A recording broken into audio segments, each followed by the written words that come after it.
Hello बच्चों, good morning. हम पढ़ रहे थे यूएस प्रेसिडेंट के बारे में। कल हमने पढ़ा था कि यूएस प्रेसिडेंट का कार्यकाल जो है वह क्या होता है। यूएस प्रेसिडेंट का इलेक्शन जो है वह निर्वाचक मंडल के सदस्यों के द्वारा किया जाता है।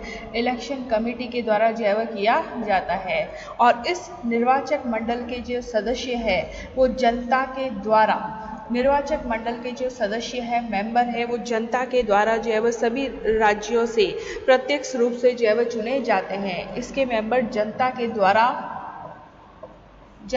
द्वारा प्रत्यक्ष रूप से, डायरेक्ट रूप से जो है वह चुने जाते हैं। ठीक है। और निर्वाचक मंडल के जो है वह मेंबर की संख्या जो है वह कांग्रेस यानी कि वहाँ की पार्लियामेंट के मौजूद प्रतिनिधियों के बराबर होती है। यानी कि निर्वाचक मंडल की जो संख्या है वो सीनेट और प्रतिनिधि सभा हाउस ऑफ रिप्रेजेंटेटिव के मेंबर के बराबर होती है। सीनेट और प्रतिनिधि सभा के मेंबर के बराबर जो है वह इनकी संख्या होती है। संख्या के बराबर होती है। ठीक है। राष्ट्रपति का इलेक्शन जो है वह एक निर्वाचक मंडल के द्वारा किया जाता है, इलेक्शन कमेटी के द्वारा किया जाता है। इस इलेक्शन कमेटी में कितने मेंबर होते हैं? वहाँ की जो है वो कांग्रेस के जो दोनों सदन है, हाउस है, उनके जो है वो संख्या के अकॉर्डिंग जो है इसके मेंबर होते हैं। इवन यूएसए के अंदर जो है वह डिस्ट्रिक्ट ऑफ कोलंबिया से, कल हमने बात की थी, कोलंबिया जो है वहाँ पर जो है वह डिस्ट्रिक्ट है, तो डिस्ट्रिक्ट ऑफ कोलंबिया से जो है वह इस निर्वाचन मंडल के अंदर जो है वह 3 मेंबर जो है वह आते हैं। कोलंबिया से जो है वह 3 मेंबर जो है वह आते हैं। इसके अलावा जो है वह प्रतिनिधि सभा से, है ना, हाउस ऑफ जो है वह रिप्रेजेंटेटिव से, प्रतिनिधि सभा से जो है आते हैं 435 मेंबर। और सीनेट से, है ना, सीनेट से जो है वह आते हैं 100 मेंबर आते हैं। क्लियर? ये प्रतिनिधि जो है वह राष्ट्रपति के इलेक्शन में जो है वह भाग लेते हैं। राष्ट्रपति के चुनाव में जीतने के लिए एक उम्मीदवार को, राष्ट्रपति के इलेक्शन में जो है वह उम्मीदवारों को जो है वह जीतने के लिए 270 मतों की जो है वह आवश्यकता होती है। 270 मतों की आवश्यकता होती है और जिस व्यक्ति को मिलते हैं वह राष्ट्रपति पद के लिए नॉमिनेट होता है। और यहाँ इस बात पर जो है वह जोर देना आवश्यक है कि निर्वाचक मंडल के सदस्य कांग्रेस के सदस्य जो है वह नहीं है। निर्वाचक समूह एक विशिष्ट निकाय होता है जिसमें केवल राष्ट्रपति के चुनाव के लिए ही निर्मित जो है वह किया जाता है। निर्वाचक मंडल जो होता है वह केवल राष्ट्रपति के चुनाव के लिए ही निर्मित किया जाता है। निर्वाचक समूह यूएसए के अंदर, निर्वाचक समूह केवल राष्ट्रपति के इलेक्शन के लिए ही इस निकाय का जो है वह गठन होता है। राष्ट्रपति के चुनाव के लिए निर्मित होता है, बाद में इसका विघटन हो जाता है। निर्मित होता है, बाद में विघटन हो जाता है। कोई भी उम्मीदवार जो है वह आवश्यक बहुमत प्राप्त करने में असफल रहता है। तो प्रतिनिधि सभा निर्वाचक समूह में उच्चतम मत प्राप्त करने वाले जो है वह 3 उम्मीदवारों के बीच में राष्ट्रपति का चुनाव जो है वह करवाती है। और इस प्रकार का निर्वाचन हुआ है। यूएस प्रेसिडेंट के इलेक्शन में यदि कोई जो है वह उम्मीदवार, यदि कोई जो है वह कैंडिडेट, यदि कोई उम्मीदवार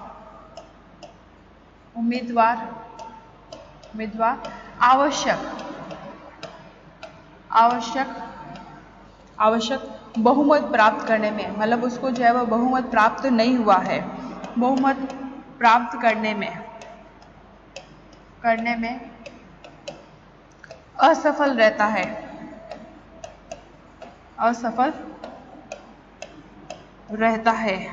तो प्रतिनिधि सभा निर्वाचक समूह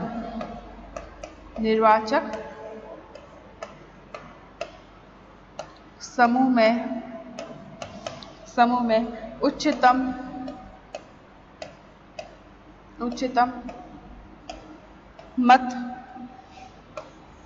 मत प्राप्त करने वाले 3 उम्मीदवारों के बीच में से राष्ट्रपति का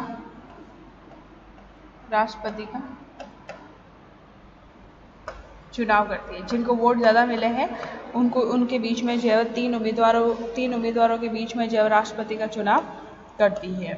और इस प्रकार का जो इलेक्शन है वो कब हुआ है अमेरिका के अंदर?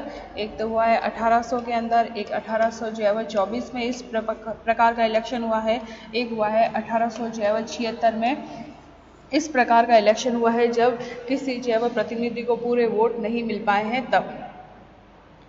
क्लियर बच्चों? कल हमने पढ़ा था कि अमेरिकी राष्ट्रपति के लिए क्या क्या योग्यताएं होनी चाहिए, तो वह संयुक्त राज्य अमेरिका का जन्मजात नागरिक हो, है ना, और 35 वर्ष से अधिक आयु जो है प्राप्त 35 वर्ष से अधिक आयु का होना चाहिए, और संयुक्त राज्य अमेरिका में न्यूनतम जो है 14 वर्ष के लिए वह निवास किया जाना चाहिए, भले ही यह जो है अवधि निरंतर रूप में जो है नहीं हो तो भी जो है वह चलता है। 14 वर्ष तक जो है अमेरिका में वो निवास किया जाना होनी चाहिए। ओवरऑल जो है वह 14 साल होने चाहिए। संयुक्त राज्य अमेरिका के जो राष्ट्रपति है उनका कार्यकाल जो है वह 4 ईयर का होता है। 4 ईयर का जो है वह 4 ईयर का उनका कार्यकाल होता है। और राष्ट्रपति एक निश्चित डेट पर जो है वह पद ग्रहण करते हैं। राष्ट्रपति जो है वह ना अमेरिका का राष्ट्रपति जो है वह 20 जनवरी को जो है वह 4 साल के लिए पद ग्रहण जो है वह करते हैं। और 22वें संवैधानिक संशोधन के द्वारा राष्ट्रपति की अधिकतम कार्यकाल अवधि जो है वह 10 वर्ष जो है वह निश्चित की गई है। 10 वर्ष जो है वह निश्चित की गई है कि अमेरिका का राष्ट्रपति जो है वह 2 बार प्रेसिडेंट के लिए खड़ा हो सकता है और निर्वाचित भी हो सकता है। उसका कार्यकाल जो है 10 वर्ष से अधिक जो है नहीं होना चाहिए। यह अमेंडमेंट किया गया है 22वें संवैधानिक संशोधन के द्वारा, ठीक है। और राष्ट्रपति को जो है वह 2 बार से अधिक नहीं चुना जा सकता है।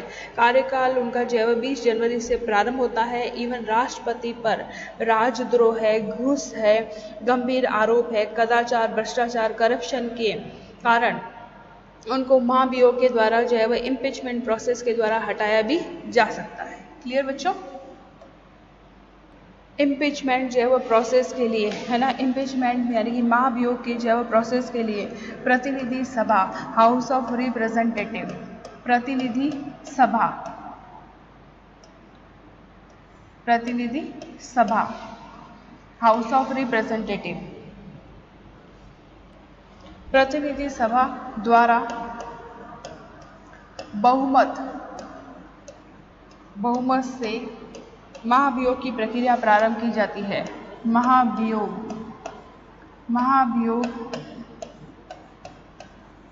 की प्रक्रिया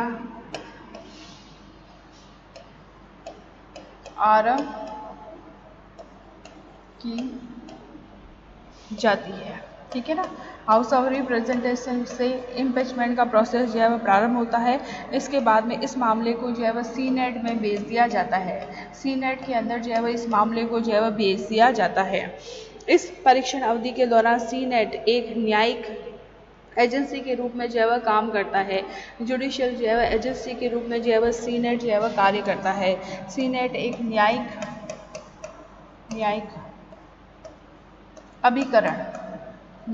अभिकरण के रूप में, एजेंसी के रूप में जो है वह कार्य करता है। और इसकी अध्यक्षता जो है वह सर्वोच्च न्यायालय के मुख्य न्यायाधीश के द्वारा की जाती है। इसकी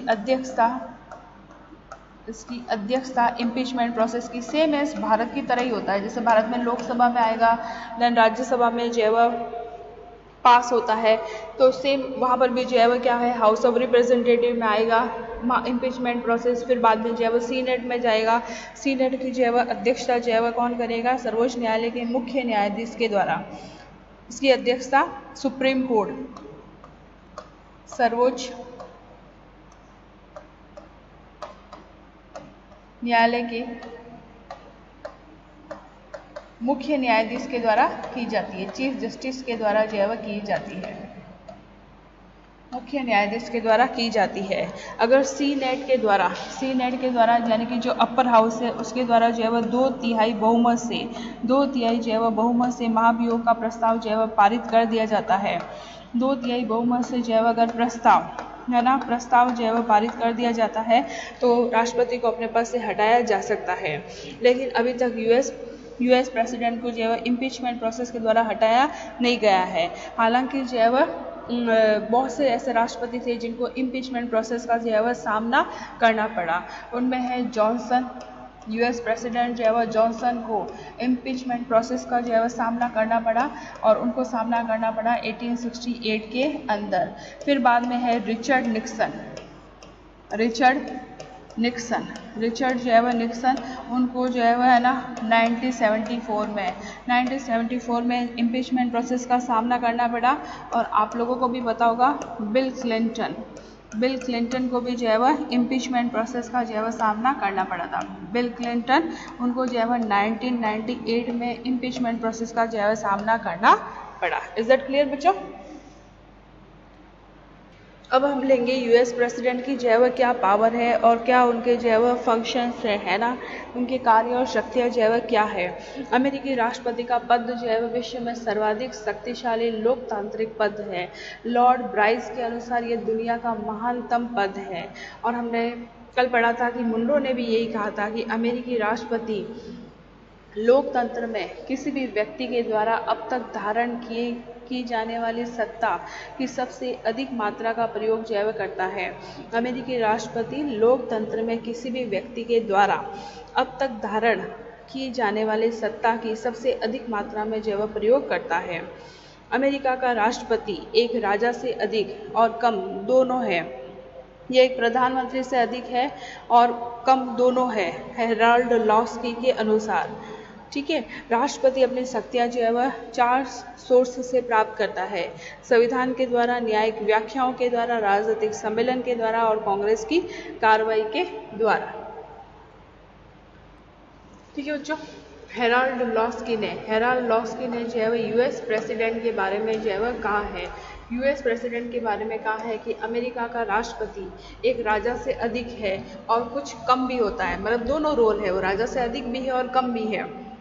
वह एक पीएम से अधिक है और कम भी है, क्योंकि अमेरिका के अंदर जो है वह कांग्रेस भी पावरफुल है, सीनेट भी जो है वह पावरफुल है। और राष्ट्रपति अपनी शक्तियाँ और कार्य जो है वह यूएस प्रेसिडेंट 4 सोर्स से प्राप्त करता है: कॉन्स्टिट्यूशन के द्वारा, कांग्रेस है ना, कांग्रेस की कार्रवाई के द्वारा, कांग्रेस की जो है वह कार्रवाई के द्वारा, न्यायिक व्याख्याएं हैं उनके द्वारा और जो राजनीतिक सम्मेलन होते हैं उनके द्वारा जो है वह प्राप्त करता है। क्लियर बच्चों? अब यूएस प्रेसिडेंट के जो है वह क्या क्या पावर है, तो सबसे पहले उसे पूरे देश में संविधान,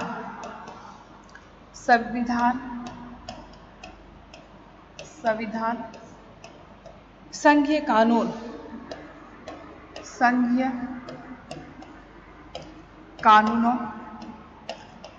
कानूनों एवं संधियों जो ट्रीटी होती है उसको, जो न्यायिक निर्णय है, जो जुडिशियल डिसीजन है, उनको लागू करना होता है। न्यायिक निर्णयों को लागू करना होता है। उसे पूरे देश में संविधान को लागू करना होता है, संघीय कानून को, संधियों को और न्यायिक निर्णयों को लागू करना होता है। वह अमेरिका की सशस्त्र सेनाओं का सर्वोच्च सेनापति होता है, भारत की ही तरह। अमेरिका की जो फोर्स है, तीनों जो है वह सेनाएं हैं, अमेरिका की सशस्त्र सेनाओं का सर्वोच्च सेनापति होता है का सेम एज इंडिया की तरह ही जो है वो राष्ट्रपति की पावर होती है। सर्वोच्च सेनापति होता है। इसके अलावा वह सर्वोच्च न्यायालय के जो है वह न्यायाधीश की नियुक्ति करता है, राजनीतिक अधिकारियों की नियुक्ति करता है, पार्षदों की, विभागों के प्रमुख की, राजदूतों की नियुक्ति जो है वह अमेरिका के राष्ट्रपति के द्वारा की जाती है। विदेश नीति का जो है वह निर्धारण करता है, वह विदेश नीति का जो है वह निर्धारण भी करता है, विदेशी मामलों का जो है वह संचालन भी करता है। विदेश नीति निर्धारित करता है, विदेशी मामलों का जो है वह संचालन भी करता है। विदेशी मामलों का संचालन भी उसी के द्वारा किया जाता है। वह संघीय कानून के विरुद्ध किए गए अपराधों यानी कि महाभियोग के अलावा समाधान व प्राण दंड को भी जो है वह स्थगित कर सकता है। इसके अलावा यूएस प्रेसिडेंट जो है वह संघीय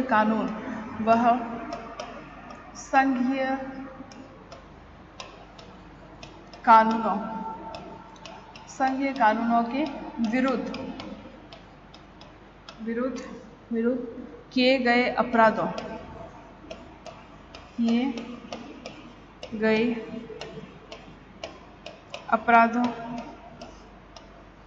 के लिए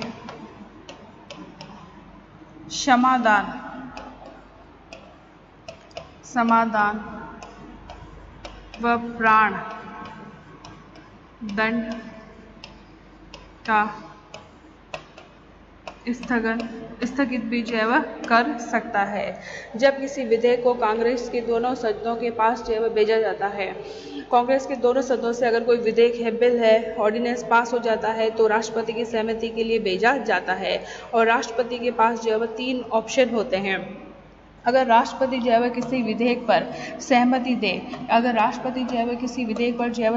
दे, तो विधेयक जो है वह क्या हो जाता है, कानून का रूप धारण कर लेता है। विधेयक जो है वह क्या बन जाता है, कानून का रूप धारण कर लेता है, कानून जो है वह बन जाता है। ठीक है। और अगर विधेयक को जो है वह अस्वीकृत करता है, राष्ट्रपति जो है वह किसी विधेयक को अस्वीकृत जो है वह करता है तो इसे 10 दिनों के भीतर कांग्रेस को वापस लौटाया जा सकता है। अस्वीकृत कर देता है तो इसे 10 दिनों के भीतर कांग्रेस को वापस लौटाया जाता है। किंतु यह विधेयक कांग्रेस के द्वारा 10 दिनों में तो कांग्रेस के पास चला जाएगा, 10 दिनों में कांग्रेस के पास भेजा जाता है। लेकिन कांग्रेस जो है वह वापस उस विधेयक को 2/3 बहुमत से जो है वह पुनः जो है वह पारित कर दे, उस विधेयक को पारित कर दे तो विधेयक के कानून जो है वह बन जाता है। और राष्ट्रपति को जो है वह इस पर सिग्नेचर जो है वह हस्ताक्षर जो है वह करने ही पड़ते हैं, सेम एज जो है वह भारत की तरह। इसे जो है वह निलंबन निषेध अधिकार कहते हैं। सस्पेंसिव वीटो जो है वह कहा जाता है। मतलब थोड़ी देर से जो है विधेयक पर सिग्नेचर होते हैं, इसीलिए इसको जो है इस विधेयक को निलंबन निषेध अधिकार जो है वह कहते हैं। निलंबन निषेध अधिकार कहते हैं, निलंबन निषेध अधिकार कहते हैं। सस्पेंसिव वीटो जो है वह कहा जाता है। क्लियर। वह विधेयक को राष्ट्रपति जो है वह विधेयक को आरक्षित जो है वह कर सकता है। राष्ट्रपति जो है वह विधेयक को आरक्षित कर सकता है। तो आरक्षित जो है वह कर सकता है। इसके बाद विधेयक जो है वह उसकी सहमति के बिना ही 10 दिन की अवधि बीत जाने के बाद में जो है वह कानून का रूप धारण जो है वह कर लेता है। मतलब कोई विधेयक है, राष्ट्रपति के साथ भेजा है, लेकिन राष्ट्रपति ने उसे अपने पास जो है वह रख लिया है, उसको वापस कांग्रेस के पास भेजा नहीं है, तो 10 दिन बीत जाने के बाद में जो है वह क्या बन जाएगा, वह विधेयक जो है वह कानून बन जाता है। किंतु यदि कांग्रेस का सत्र 10 दिन की अवधि से पहले जो है वह समाप्त हो जाता है तो वह विधेयक जो है वह क्या हो जाता है, डेड हो जाता है। लेकिन कांग्रेस का जो सेशन है, कांग्रेस का सत्र जो है वह 10 दिन की अवधि 10 दिन की अवधि से पहले ही जो है वह समाप्त हो जाता है तो विधेयक जो है वह ऑटोमेटिकली क्या हो जाता है, डेड हो जाता है। विधेयक अवधि समाप्त हो जाती है